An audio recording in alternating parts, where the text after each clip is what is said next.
Alright, this might help a few of you. This is some review for Chapter 5, all about quadratics. Some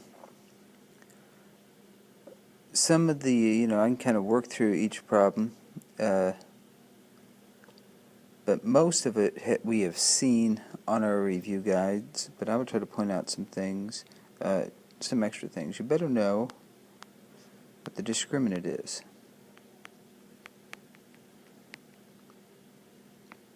Okay, in our quadratic equation, x equals negative b plus or minus the square root of b squared minus 4ac all over 2a. The discriminant is simply b squared minus 4ac. Okay, and that's, that's what it is in variable notation. But that is also something that we can calculate given an equation. So, for example, if y equals 2x squared plus 3x plus 4, and the question is, what's the discriminant? Then we quickly write down b squared minus 4ac. We identify that a is 2, b is 3, c is 4. And we go, well, that's 3 squared minus 4 times 2 times 4. That's 9 minus 32. That's negative, what is that, 23. So the discriminant of this quadratic equation is negative 3. We call it the discriminant because it determines what type of solutions we are going to have. In this case, because the discriminant is less than 0, we would have two imaginary solutions. They'd both have the imaginary number I in them. Okay, we've worked on it a ton, but you better be able to find the vertex of a quadratic. The vertex is important. It tells us, first of all, helps us graph the darn equation. It second of all helps us find the axis of symmetry, which helps us graph. It also tells us where the minimum or maximum value for that function is. Okay, so to find the vertex of a quadratic, we've got several choices. So let's look at example 1. Squared plus 6x minus 3. When you're asked to find the vertex, the first choice I would choose would be to complete the square on the quadratic and linear terms. So you're going to group 2x squared plus 6x.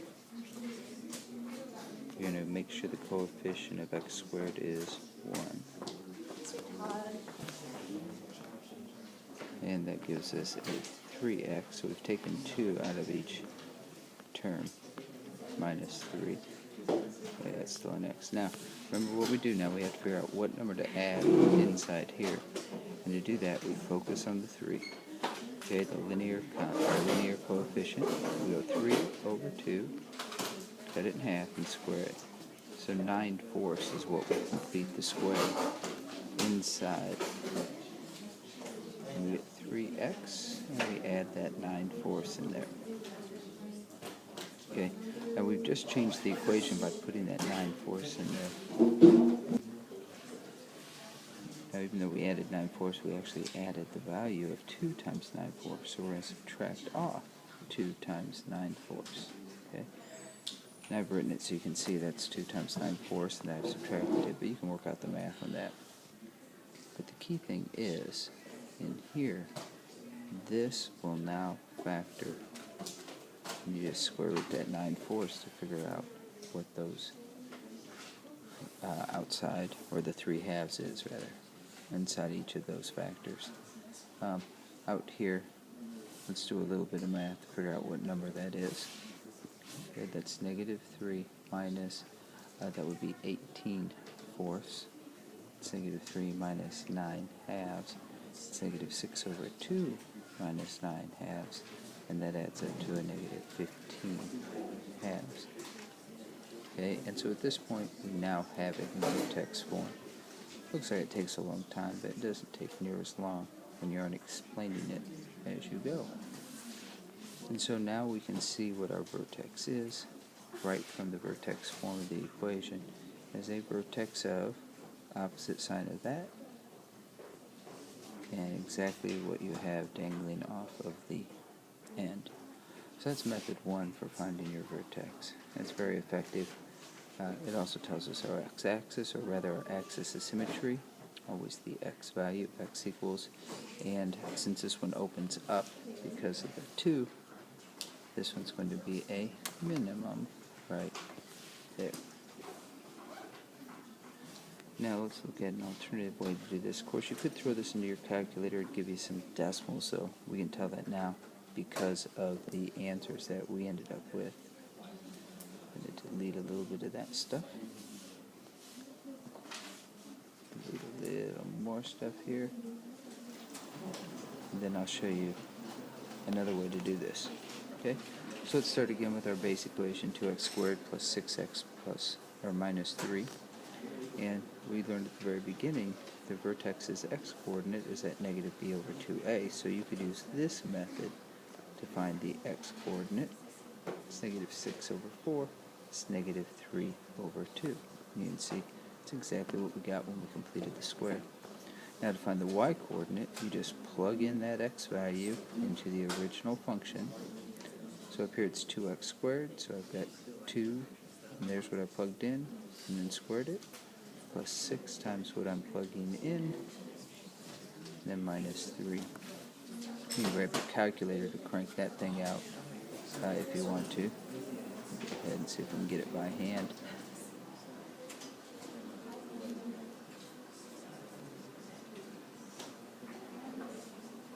This 9 over 2 came from 18 over 4, which is simplified. So that's negative 9 over 2 minus 6 over 2, which equals, again, negative 15 over 2. Another topic that concerns me involving your test tomorrow is just graphing a quadratic. Okay, and though we can do it with our calculator, there's some certain facts that we just need to know about that. So I'm going to start with just a quadratic equation. Let's make this one a little bit simpler than the previous one. Let's say I want to graph that guy. Okay, step 1, get it into vertex form. So I group the quadratic in linear term. I put plus negative 6, so that goofed up a little bit there, but it's still the same as minus 6. I focus on the 2. I cut it in half and square it. It's just 1. I add 1 inside the parentheses. This time it actually is a 1 because out in front it's just a 1. And so 1 times 1 is still just 1. So I've got this minus 6 out here.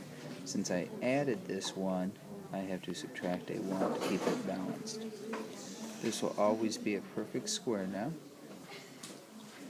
And so it's now in vertex form. And its parent function is just always y equals ax squared, where a is the number right in front of the parentheses. So the parent for this function is y equals 1x squared, or just y equals x squared. Okay? And that's going to be important for us because A, I'm going to ask you what parent functions are, and B, it helps us to graph these things. So I'm going to make a coordinate axis.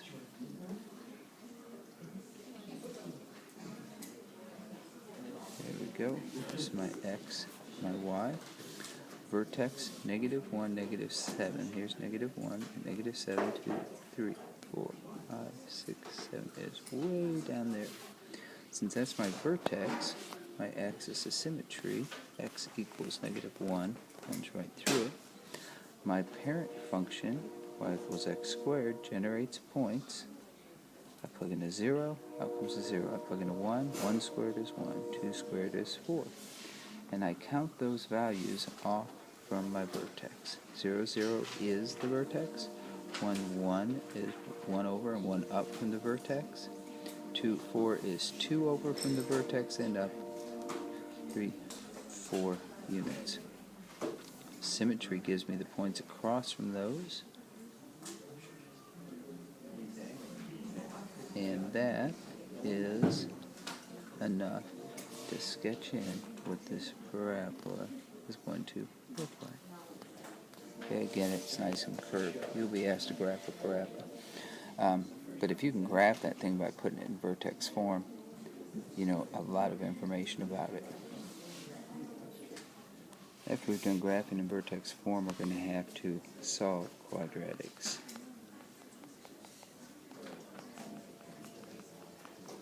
And I think your best method is twofold.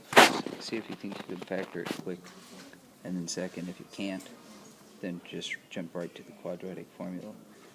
So let's say I've got 3x squared minus 5x plus 2. I have no idea what that's going to be for a solution. Remember, if we were to graph this thing, we're looking for where it crosses the x-axis. Those are the zeros of the function. There's no guarantee that I can find those because they could be imaginary when I graph them. So, first step, I'd try and factor this, or I'd think about factoring it. I'm not going to try to factor it because that 3 right there, as soon as you have an a value that's not 1, it gets tougher. Now 3 is prime, so it might not be too bad, but I'm not even going to waste my time. I'm going to notice it's equal to 0. I'm going to write down my a, b, and my c values. I'm going to remember or have memorized my quadratic formula. I may even write it down so that I've got it as my model. I'm going to replace a, b's, and c's with what they're equal to. Notice I put a negative 5 because it says opposite of b, and b is negative. You can put a plus 5 there. That's what we're going to do in our next step. For b squared, it's always positive, so you just square negative 5 in your head. And you do negative 4 times a times c all over 2 times a.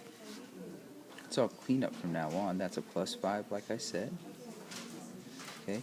Inside the radical, the discriminant, you have to calculate that. You can use your calculator if you want to. It's 25 minus 24. 3 times 4 is 12, times 2 is 24, so it's just 1 over 6. So I get two answers, 5 plus 1 over 6, and 5 minus 1 over 6. 5 plus 1 over 6 is 1. 5 minus 1 over 6 is 2/3.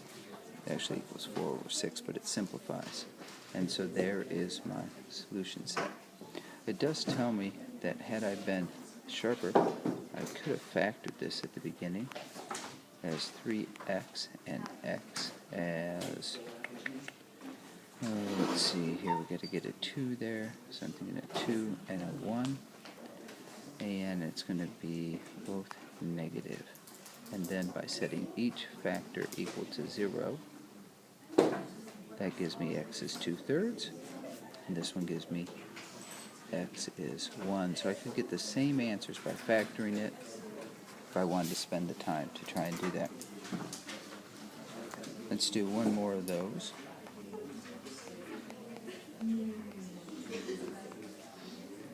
Let's see what this one gives us. Okay. So,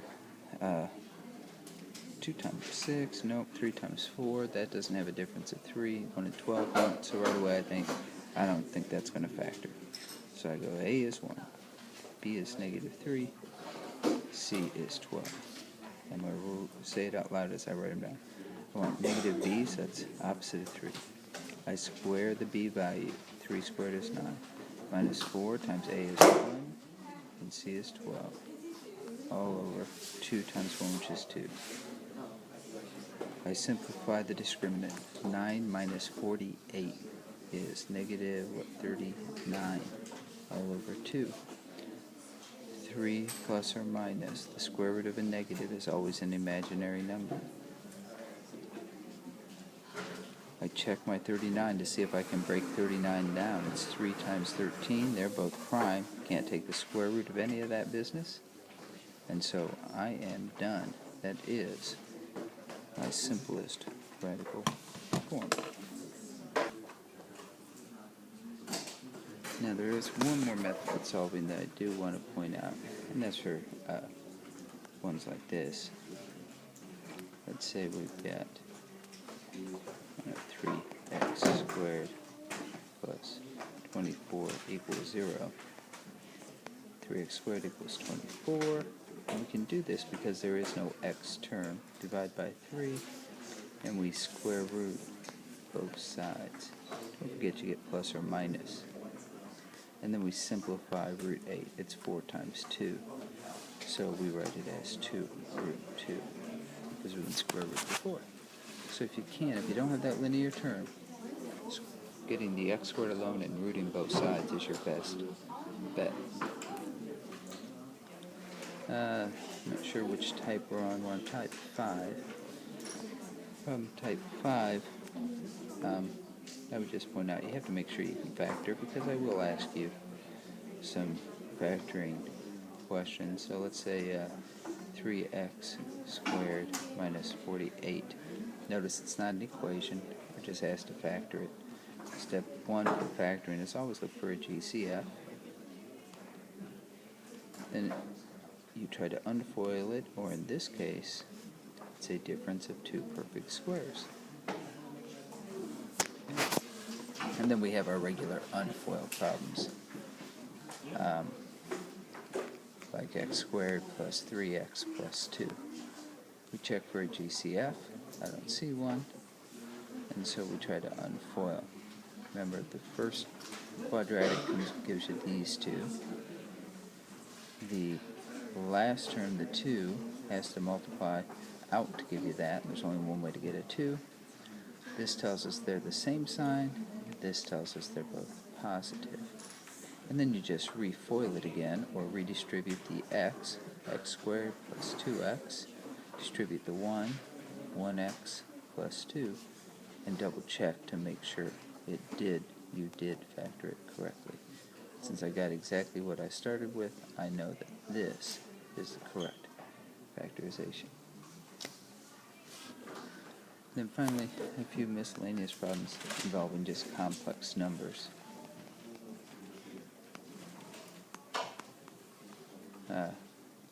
In particular, you better be able to multiply two complex numbers together. We distribute the 3. That's 6 minus 12i. We distribute the 2i. That's 4i minus 8i squared. It's that last product that usually gets people right there. So we go 6. These are like terms, essentially. They're both complex or imaginary numbers. But over here, I squared equals negative 1. And so we get negative 8 times the I squared is equal to negative 1, so it's 6 minus 8i. That product is a plus 8, which makes it a real number which can be added to the 6. And so there is our product. Also along the same lines as being able to graph complex numbers, 2 plus 3i. We didn't spend much time on these because they were so simple to do. Remember, to graph complex numbers, we have a real axis and an imaginary axis. This is the real, this is the imaginary. I've got 2 in the real, 1, 2, and 3 in the imaginary, and so this point is all I have to graph that number. And the reason we graph these things is because of a particular question. Graphing helped us understand it, and that was finding the absolute value of a complex number. And so to do that, we graphed our point, 4 in the real and negative 3 in the imaginary. Absolute value means how far is it away from 0, which is this distance right there. And to figure that out, we do a triangle. Now the triangle's dimensions we know because it's 4 on the real axis and it's 3 on the imaginary axis. And since it's a right triangle, because x and y are perpendicular to each other, we can use Pythagorean's theorem where A is one of the legs, B is the other leg, and C is the hypotenuse, which is the distance from 0.